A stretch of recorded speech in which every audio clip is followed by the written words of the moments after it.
The owner of a CBD dispensary is facing decades in prison for allegedly selling products with way too much THC. He says he's innocent, but one store owner in that same industry isn't too sympathetic. Jenna Sachs with tonight's Contact 6 report. I'm facing 50 years for selling CBD. Chris Sarakis is still behind the counter at Superstar Buds, despite law enforcement raiding his business back in March. They destroyed my whole life, my family. Sarakis closed his Menominee Falls store following the raid and moved here to West Dallas, but he can't escape the store's history. It's my understanding you wish to waive your preliminary hearing. Sarakis is facing 9 felonies, including possession with intent to deliver THC and maintaining a drug trafficking place. We never implied to anyone that we were selling marijuana, which is what they're accusing me of. We were selling hemp. A criminal complaint says an undercover officer made purchases that revealed products with THC levels well over the legal limit for hemp, which is 0.3% Delta-9 THC.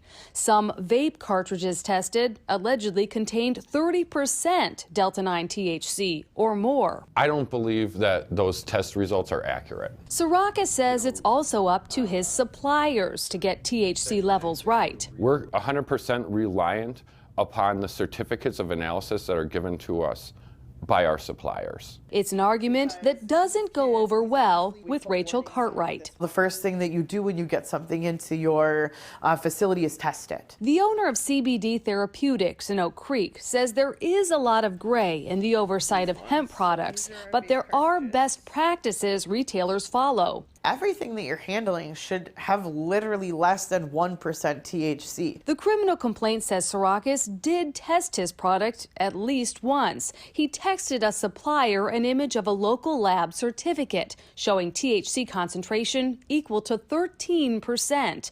Then he continued to order multiple liters. We weren't sure on anything, so we just got all new brands. Sarakis says he has new inventory since the raid. Mostly from California and Colorado. And he has one more argument, that police and the sheriff's department lack the authority to crack down on his business. I know more about this, I believe, than the DA does, than the police department. The way he interprets the law, only the Department of Ag can regulate his industry. But DATCAP tells Contact 6 law enforcement can investigate illegal drug operations. There's a lot of contradicting laws that can make anyone in the industry into a criminal for one thing or another. It looks like a jury will make the final call.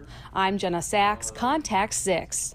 The Waukesha County Sheriff's Department and the DA's office told Jenna they cannot comment on a pending case like this, and DATCAP was unable to answer Jenna's questions about who actually has enforcement authority over CBD shops. In time for tonight's report.